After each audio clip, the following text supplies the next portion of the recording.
Magandang araw sa inyong lahat at welcome sa aking channel.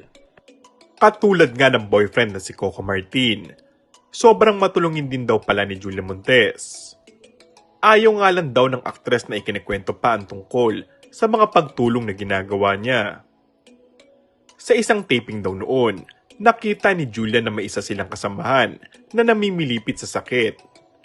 Ang aktres daw mismo nagsabi na dalhin na sa ospital ang taong yon na hindi naman daw niya talaga personal na kilala. Later on, nalaman daw ni Julia na kailangang operahan sa appendix ang taong yun. At ang suggestion ng aktres, sige po, paoperahan nyo na at ako na ang sasagot sa bayad, ang sinabi raw ng aktres. Isang taong malapit kay Julia ang nagkwento ng tungkol dito. Muling nabalita nga yun dahil sa ilang paninira ngayon tungkol kay Julia. Sa social media talaga, kung ano-ano ang sinasabi nilang paninira kay Julia, lalo na yung mga fan ng Cocoyas na sinasabihan pa nila ng masamang ugali ni Julia. Kay Coco na nga mismo nang galing na napakabait ni Julia. Sobrang matulungin niya, kahit hindi niya kilala, tinutulungan niya.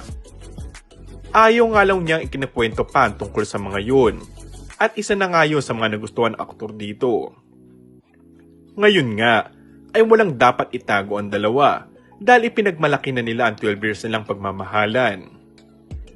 Say nga ng mga fans, ganyan nga Coco, be proud of your feelings.